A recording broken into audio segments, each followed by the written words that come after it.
Greetings and salutations on a most beautiful Sunday, February 25th, 2024. And being that it is Sunday, it's time to, put my journal entry in. Journal number, who the fuck knows. But I'll tell you what, it's been a pretty nice weekend, despite the fact that it's been raining most of the time. And so I spent the better part of Friday gearing up for the growing season.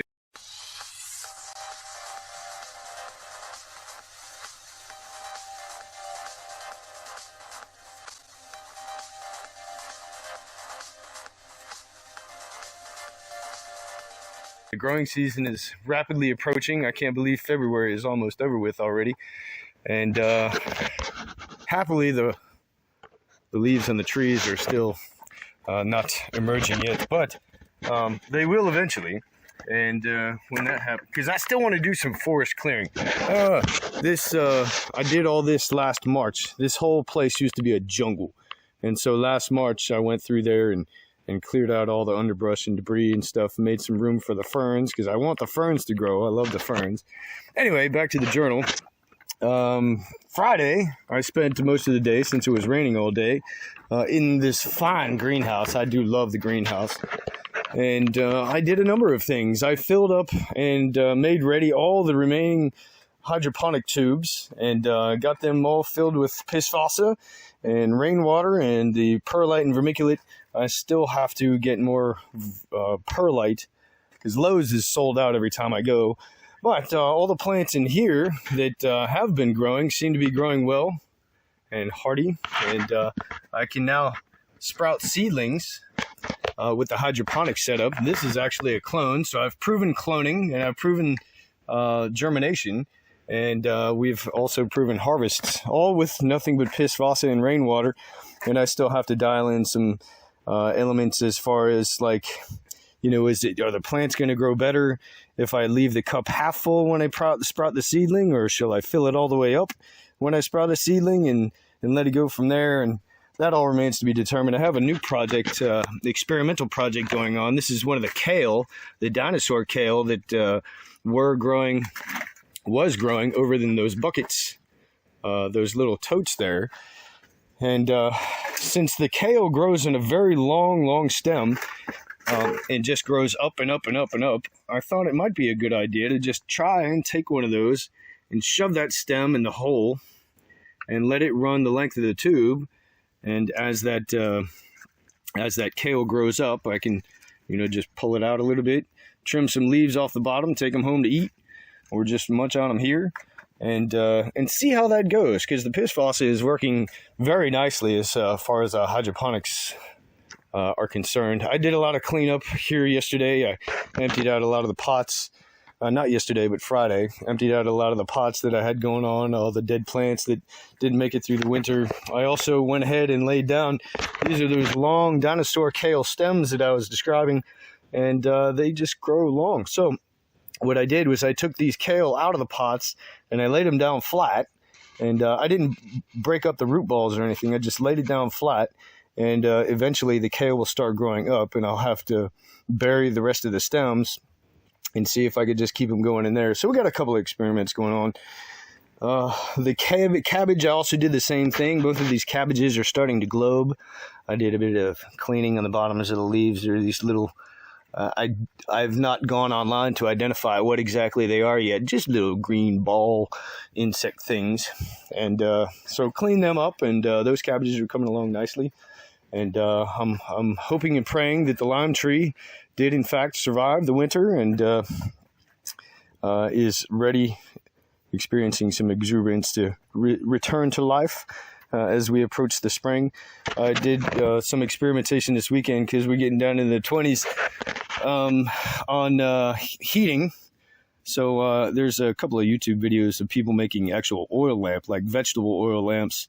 And I'm thinking that actually might be a decent off-grid method of heating. So anyway, what I did was I laid the leftover rain gutter garden system gutters over top of the flames and let that distribute the heat across Limey here. And this kerosene lantern stayed lit all night. That kerosene lantern did not. And that's one of the problems with some of these wick lamps, is the irregularity that we experience sometimes. So anyway, I got this whole bottom rack filled with seed. I have this whole top rack remaining to fill with perlite and vermiculite mix. And yeah, I still have some cleaning up to do, some preparation work for the upcoming grow season. And so, and hopefully, of course, that's the whole idea behind the greenhouses, is to perpetuate that growing season all throughout the winter. And the better I get with heating this place properly, off grid, so I've got a constant and steady heat supply coming, the better I'm going to be able to perpetuate my food supply and stay off grid and stay out of the grocery stores and the corporate stuff. Let's see, yesterday I spent most of the day building the center post compound support structure and tool shed sort of system for the new pallet greenhouse.